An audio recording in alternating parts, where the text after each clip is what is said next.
Fala galera, meu nome é Danilo Pereira e este é o canal Vostok. E o livro dessa semana, O Ano Nu, do escritor russo Boris Pyuniak. Um livro da editora 34, com tradução de Luca Simone, pós-fácil de Jorge Snivat. Esse livro faz parte da coleção Leste. Dentro dessa coleção Leste, a editora 34 lançou ano passado, 2017, uma coleção chamada Narrativas da Revolução. Os anos da Revolução Russa, as obras que tocam no assunto, né?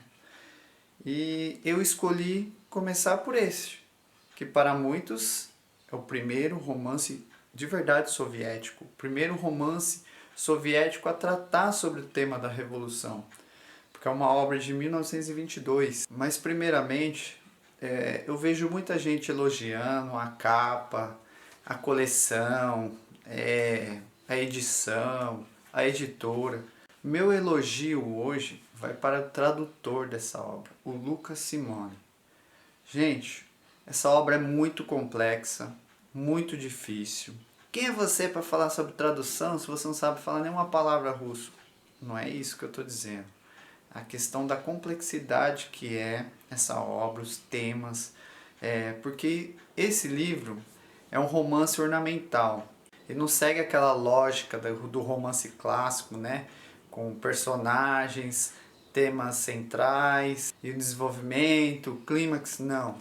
É totalmente diferente. São cenas recortadas. Por isso que essa obra se aproxima muito ao cinema. Eles falam que a questão da fragmentação. Então o meu elogio vai para o Luca Simone, porque o cara fez um trabalho de mestre. Realmente, ele é mestre lá na USP e tudo, mas olha, primorosa a tradução, criativa, é extraordinário. O que o Luca Simone fez nessa obra aqui, traduzindo para nós, olha, temos que agradecer muito, viu? Porque o cara... Genial, genial, gente, genial. Depois vamos falar sobre Boris Pyuniak, que na verdade é um pseudônimo, porque o nome dele de verdade é Boris Andreevich Vogel. Aí é alemão. Aí complica. Deve ser Vogel. Ele nasceu em 1894, nos arredores ali de Moscou. Seus pais eram ativos nos movimentos populistas da Rússia. Então ele já cresceu naquela atmosfera, né? A carreira literária começa em 1915, quando ele começa a escrever contos, artigos para alguns periódicos de Moscou. E a sua escrita tinha forte influência de dois autores. De um escritor chamado Andrei Biel e de outro que ele foi beber bastante dessa prosa ornamental, Alexei Remezov. Depois disso ele assume, né, o pseudônimo de Boris Pyuniak. Agora me pergunta por que esse sobrenome.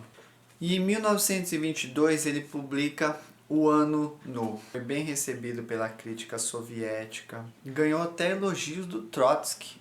Você acredita nisso? Ele ganhou até elogio do Trotsky. E logo em seguida ele ficou famoso, começou a viajar, porque a sua obra deu a fama para ele, essa obra. E após a publicação de algumas obras, ele foi duramente criticado, principalmente pelos aspectos polêmicos, né, que ele trouxe na sua narrativa, principalmente o erotismo. E em 1937, ele foi preso porque foi acusado de ser um espião japonês. Porque eles acharam, né, porque ele viajou para o Japão, para outros países, acharam que ele era um espião japonês. E em 1937, quando ele é preso, ele, na verdade, ele desaparece. Mas há fontes que afirmam que ele foi executado no ano seguinte, em 1938. Um pouco da história desse escritor, que é muito complexo, hein, gente? O Ano Nu.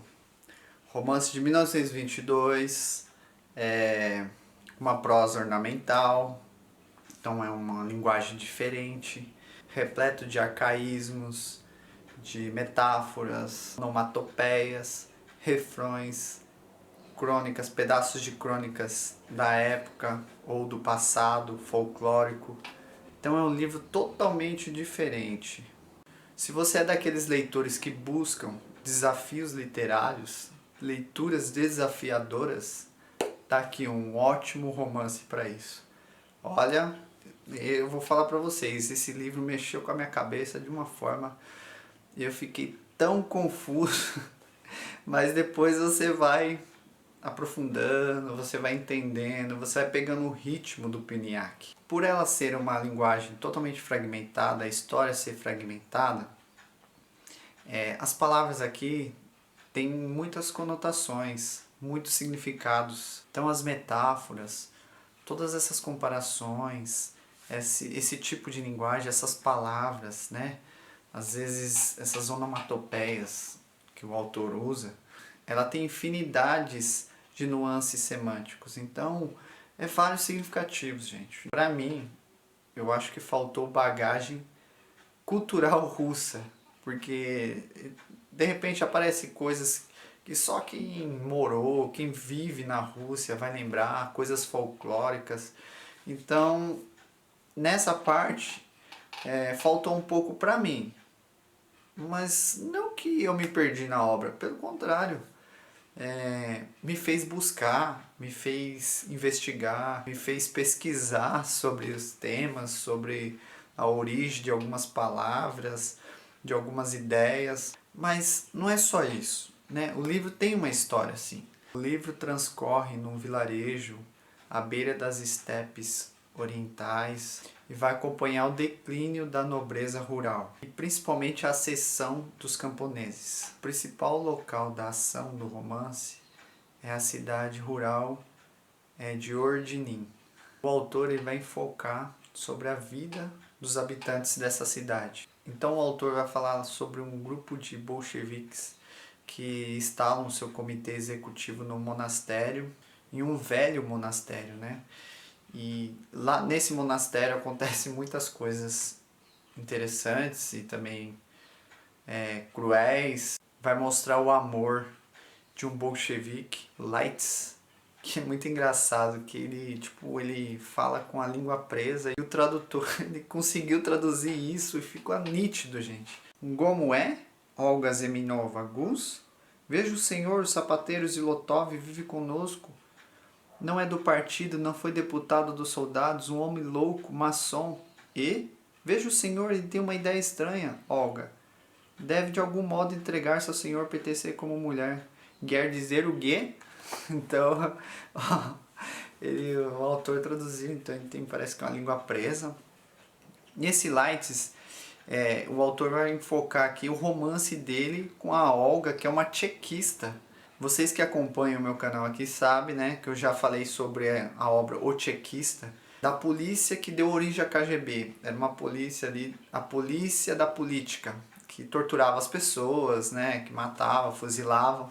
Então ele vai falar sobre esse romance do Lights e da Olga. Vai falar sobre esse Zilotov, que é um sapateiro, né, que ele se entrega à magia, à contemplação do pentagrama. Ele vira maçom. O autor vai enfocar também sobre a vida de uma família de príncipes, né? Que são a família que deu origem ao nome da cidade, a família dos Ordinins, que vai mostrar a decadência ali dos últimos anos dessa família, a última etapa desse declínio. E vai falar sobre um velho bispo chamado Silvestre, que está lá no monastério, está escrevendo tranquilamente lá a crônica da sua destruição, da sua queda, uma crônica da sua vida e declínio. Então são histórias que de repente se cruzam, mas ficam indo, voltando, é como se fosse um filme, né? Existe essa linguagem de flashes cinematográficos, né, dentro dessa obra. Aí por fim, o monastério, né, ele à noite é incendiado, começa a pegar fogo e a comuna, toda aquela comuna desaparece e só fica restando quem? O povo rural da Rússia, indestrutível, pagã e camponesa. Porque o autor, em vez de falar sobre Moscou, sobre, né, a capital na época da Revolução, não, ele preferiu falar sobre os camponeses. Por que o autor enfoca nesse tema, né, dos camponeses através da Revolução? Karl Marx, ele acreditava que o proletariado constituía a verdadeira classe revolucionária. Porém, que a fúria selvagem, né, viria dos campos na Rússia. Afinal de contas, essa era a grande maioria do povo na Rússia, que vivia, trabalhava, sofria, era perseguida, que sofria por gerações. Os camponeses tinham sido explorados por algumas famílias, né, nobres. Então, para o autor, a revolução é o retorno da fera alegre, né? Os russos gostam bastante dessas metáforas, de serem comparados como os ursos, as feras dos campos, que surgem das estepes, das profundezas dos nômades. Então os russos têm isso, né, caracterizado, né, do homem do campo. Então a revolução é o retorno dessa classe. Eu separei uma metáfora que tem nítida, central dentro deste romance, para falar no final. Que o autor compara a revolução com uma nevasca. E eu fui pesquisar, fui atrás, saber de simbologia, de etimologia, o significado de nevasca, para tentar entender essa metáfora, né? Então é assim, a nevasca, ela atua como uma manifestação de forças naturais. Sem ninguém esperar, ela aparece e vai devastando tudo à sua frente. Mas no romance, a nevasca não tem apenas uma força destruidora. Ela também tem uma força criativa. Aqui no romance, a revolução destruiu algumas classes, mas deu força a outras.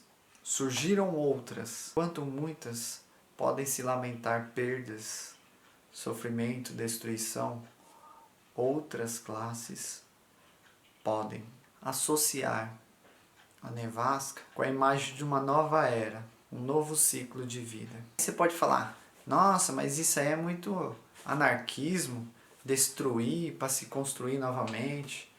Gente, a Revolução Russa, ela foi uma revolução do povo. Lógico que os anos que se passaram, nós vimos, né, entendemos o que houve, né? Distorção dos valores, a distorção das ideologias, mas teve a sua importância. Assim como uma nevasca, ela pode acabar com tudo, ela também pode dar início à construção de tudo. E foi isso que o Boris Cyrulnik quis passar neste romance primordial. Eu super indico esse livro. É um livro totalmente desafiador. Eu me atentei somente a essa metáfora da nevasca, mas existe quando o autor fala sobre os galos vermelhos, que ele fala, né, que quer dizer os incêndios, os incendiários. É um animal que tem a ideia do amanhecer. Tem também a visão do trem aqui, tem os vagões onde as mulheres são estrupadas, eles são pisoteados, que não há lugar para nada. Quer dizer, pode ser também uma visão do futuro, um futuro totalmente complexo, fechado, sem espaço, sem nada. Então tem muita coisa nessa obra. Quem quer ler alguma obra diferente, quer ter contato com uma escrita totalmente complexa, esse aqui é um bom livro. Leiam. Boris Cyrulnik, O Ano Nu. Este foi o livro da semana. E até mais.